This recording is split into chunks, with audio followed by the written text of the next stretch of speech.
the current scope of many musicians that are made up of people trying to sound like other people, and this is ultimately at the fault and radical exponential growth of the wave phenomenon. And I will say this, the real music that has existed throughout the ages was not confined by sonic tropes. People didn't listen to the music only because it sounded a certain way, or because it had a strong political connotation. They listened to it simply because it sounded good. As we have continued to evolve musically, the scope in which how many genres we can possibly create is becoming more and more limited, and yet every day a journalist seems to discover their newfangled hot new genre of the month. The new form of music categorization has had incredible power over the flow of music history in recent times, and the industry knows this.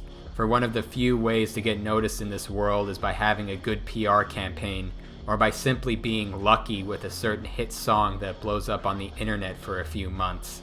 And what comes down to in the end is merely about who has the most money or who is the most meme-worthy. The waves for music have gotten increasingly faster and faster. The reality that a genre can exist solely on the internet without any culture or regional location tying to it whatsoever is purely a phenomenon that has existed only within the past decade. But to also simply ignore the fact that the music industry has been partaking in the direction of wave for nearly 100 years is complete ignorance. It is unfortunate, much like throughout history, that if a critic cannot describe a sound without relating it to some other form of conventionalized formatting, it is not considered to be a legitimate work of music to be categorized in the grand algorithm of online streaming services. The new industry takeover isn't from one genre anymore, but by the amalgamation and categorization of them all.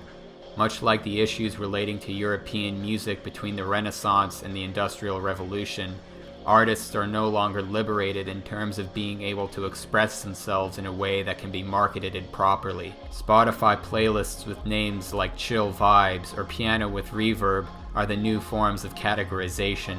In this era, it is becoming increasingly difficult to find a varietal collective of music because it is not marketable to do so. Musicians are essentially coerced both socially and monetarily to enter genres instead of doing something unique.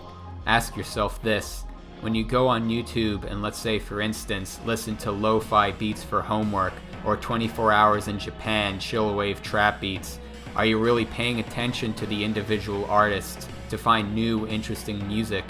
Or are you just looking for a specific sonic aesthetic to repeat over and over again as one unified central thing because it is more convenient to do so? The question as to whether it is the music industry controlling the flow of music or if it's the masses doing it to themselves is often debated. I like to think of it as both. It is so much easier to find a playlist of music that all sounds the same than it is to go dumpster diving into the depths of music hell to find something that you like. The music industry is simply there to help supply a demand. People don't want to have to find music for themselves and would rather it be brought to them. There are so many factors in this phenomenon as to why things happen, but the bottom line comes down to what is being promoted and for what reasons. Music for so long has been rooted in the geographical location of its creation. A scene is cultivated in a specific area and grows and solidifies in that one spot until it can be available for the world. But now we have entered into a new age, and the internet has drastically changed things. Our root of inspiration is no longer geographical, but simply by whatever we choose to listen to. All of the world's music is one click away, and the question we ask someone, what kind of music do you listen to, is most often answered as, I listen to pretty much everything. So for anyone afraid of where art is heading on a consumerist level, remember where the real market's desires reside in. The new sound is no new sound. The new waves that increasingly become faster and faster are soon reaching a point of singularity. The future of music does not rely off the musical conventions, and people will only listen to music that is good.